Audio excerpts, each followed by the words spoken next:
Selamat pagi saudaraku semua dimanapun Anda berada. Salam sehat selalu. Saya Fiorenza. Kita akan mendengarkan bacaan kitab suci dari Injil Matius bab 5 ayat 1 sampai 12. Mari kita siapkan hati dan pikiran kita untuk mendengarkan firman Tuhan. Sekali peristiwa ketika melihat banyak orang yang datang, Yesus mendaki ke lereng sebuah bukit. Setelah ia duduk, datanglah murid-muridnya. Lalu Yesus pun mulai berbicara dan mengajar mereka, katanya, "Berbahagialah orang yang miskin di hadapan Allah, karena merekalah yang empunya kerajaan surga. Berbahagialah orang yang berduka cita, karena mereka akan dihibur. Berbahagialah orang yang lemah lembut, karena mereka akan memiliki bumi.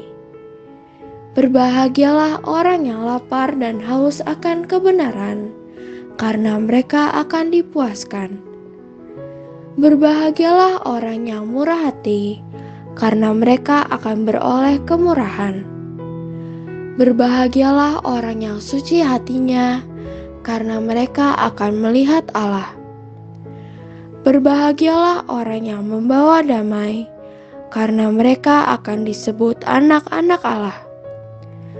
Berbahagialah orang yang dianiaya demi kebenaran, karena merekalah yang empunya kerajaan surga.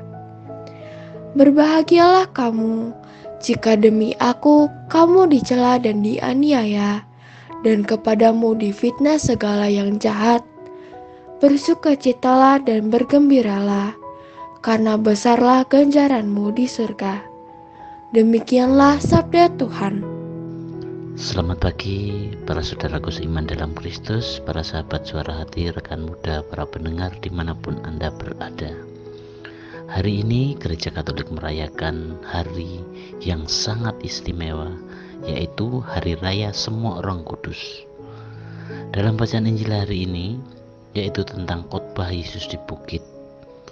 Hal ini adalah sebuah penghiburan bagi seseorang yang sedang mengalami pergulatan hidup. Namun bagi para yang sedang berjaya naik daun, khotbah Yesus adalah tantangan baginya.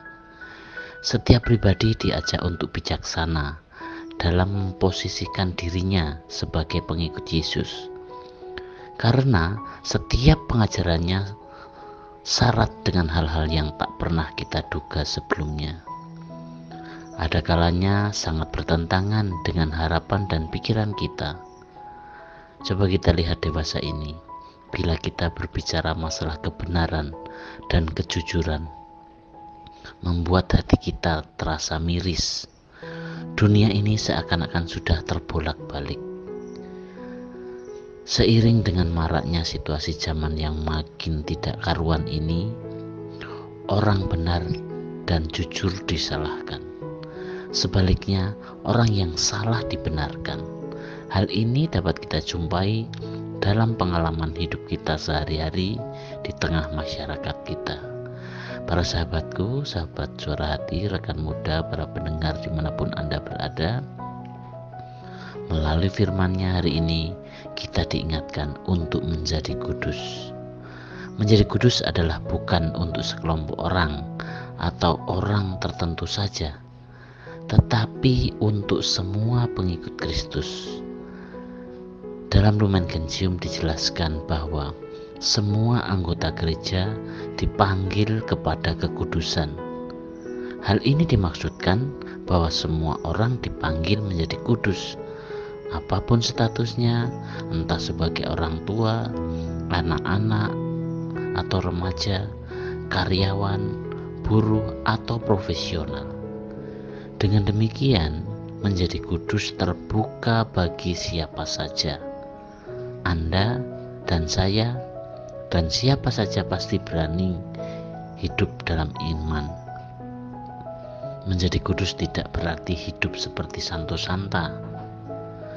Menurut Santo Fransiskus, menjadi kudus berarti melalui cara hidup biasa dalam keseharian dengan menjalankan hidup Kristiani yang baik dan benar.